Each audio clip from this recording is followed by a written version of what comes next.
Congress party Congress ప్రభుత్వం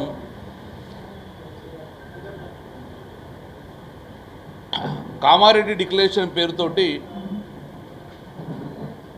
వెనుకబడిన కులాలు అన్నీ కూడా ఆశపెట్టి ఓట్లు మొత్తం కొల్లగొట్టి బీసీల ఓట్లు మొత్తాన్ని కూడా కొల్లగొట్టి వాళ్ళకు రాజ్యాధికారం సంపాదించుకున్నారు. కాంగ్రెస్ ప్రభుత్వం ఏర్పడిన తర్వాత బీసీలకు నిజంగానే వాళ్ళు చెప్పిన ప్రకారము కులగణన చేస్తారని, చేసిన తర్వాత దాని ఆధారంగా చట్టం చేస్తారు, 42% రిజర్వేషన్ ఇస్తారని, సంఖ్యాపరంగా రాజ్యాధికారం ఇస్తారని చెప్పి ఈ వెనుకబడిన కులాలు ఆశించి మొత్తం గంపగుత్తగా కాంగ్రెస్ పార్టీ గెలిపించింది ఆ రోజు బీసీలు.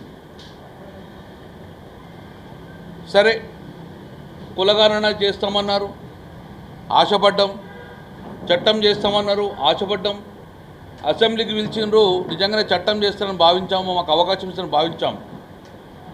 కానీ యథావధిగా 75 సంవత్సరాలు ఎలాగైతే మోసం చేసిండ్రో కాంగ్రెస్ ప్రభుత్వం, సేమ్ అలాగే మొన్న కూడా మోసం చేసే ప్రయత్నం చేశారు. ఒకసారి చరిత్ర చూసుకుంటే ఈ తెలంగాణ కానీ ఆంధ్రప్రదేశ్ రాష్ట్రంలో బీసీలను ఎంత వెనుక నెట్టేసిందంటే, స్వతంత్రం వచ్చిన తర్వాత భారతదేశంలో ఏ రాష్ట్రంలో చూడండి, ఎప్పుడో ఒక్కసారి కానీ కంటిన్యూ 2 సార్లు కానీ కంటిన్యూ 3 సార్లు కానీ బీసీ ముఖ్యమంత్రి వెళ్ళిండ్రు. గుజరాత్లో బీసీ ముఖ్యమంత్రి వెళ్ళిండ్రు, యూపీలో ముఖ్యమంత్రి వెళ్ళిండ్రు, ఎంపీలో వెళ్ళిండ్రు, ఈవెన్ తమిళనాడులో ముఖ్యమంత్రి వెళ్ళిండ్రు. భారతదేశంలో అన్ని రాష్ట్రాలలో ఏదో ఒకసారి మాత్రము బీసీకి అవకాశం ఇచ్చింది. కనుక తెలంగాణ రాష్ట్రంలో ఒకే ఒక్క తెలంగాణ తెలుగు రాష్ట్రాల్లో ఇంతవరకు బీసీకి అవకాశమే రాలేదు. తెలంగాణ ముఖ్యమంత్రి బీసీకి రాలేదు. ఆంధ్రప్రదేశ్ ఉమ్మడి రాష్ట్రాల్లో కూడా ఏ రోజుగా బీసీలకు అవకాశం వచ్చడంగా రానియకుండా మమ్మల్ని నెట్టేయబడ్డది. అలాగే కొనసాగుతుందని భయంతో ఈరోజు ప్రెస్ మీట్ పెట్టడం జరుగుతుంది. ఒక వాస్తవాలు మేము ముందుంచే ప్రయత్నం చేస్తాం, ఎందుకంటే మీరే కదా ప్రజలకు చేరువేసేది.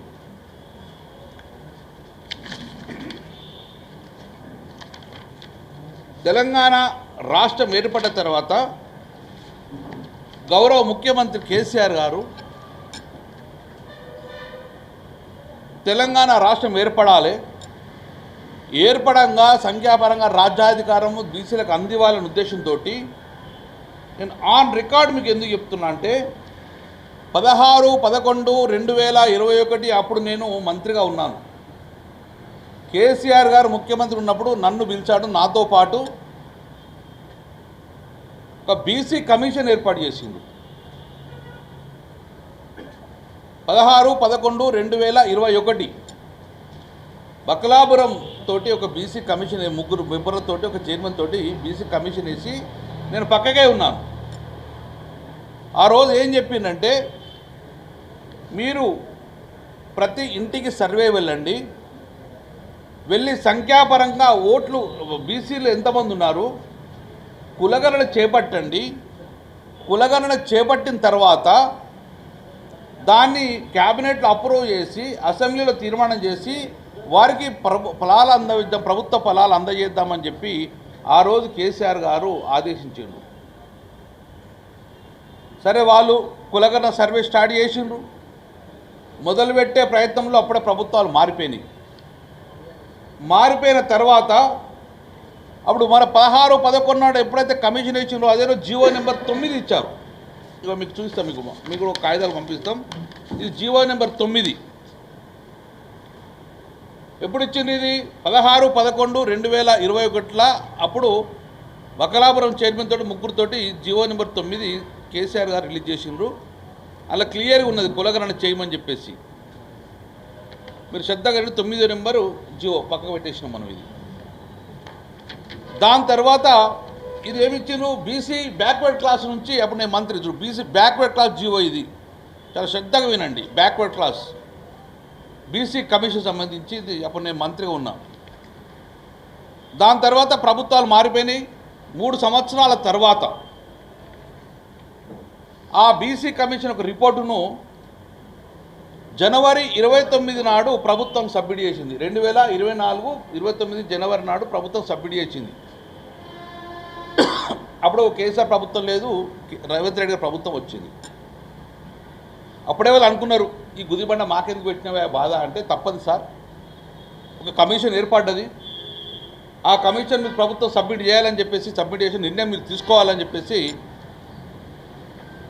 29 జనవరి నాడు సబ్మిట్ చేస్తే 5 రోజుల లోపలనే 4 ఫిబ్రవరి 2024 క్యాబినెట్ అప్రూవ్ చేసింది. మీకు అన్ని లెక్కలు చెప్తున్నాను.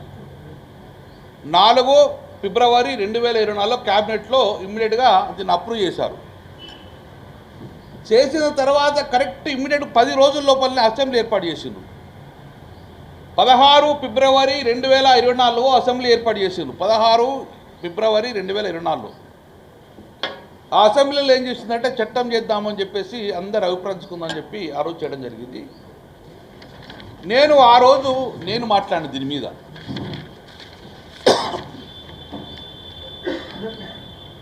ఆ రోజు 14 నాడు ఏమని మాట్లాడినంటే, చూడండి రేవంత్ రెడ్డి గారు, మీరు తప్పు చేయకండి, శాస్త్రీయంగా మీరు లీగల్గా ఎక్కడ అభద్రత కాకుండా శాస్త్రీయంగా మీరు కులగణన చేయండి, మేము స్వాగతిస్తాము. కానీ బీసీలను మోసం చేసే కార్యక్రమం జరగకూడదు. ఎల్లేకు వేసి మల్లేకు పొగేసినట్టు నువ్వు ఇది పెట్టుకొని కోర్టు పోతే డిస్క్వాలిఫై కానీ కోర్టు కొట్టకుండా మీరు శాస్త్రీయంగా చేయాలి అని ఒక 3 ఎగ్జాంపుల్ చెప్పినాం. మీరు ఆ రికార్డ్స్లో ఉంటుంది.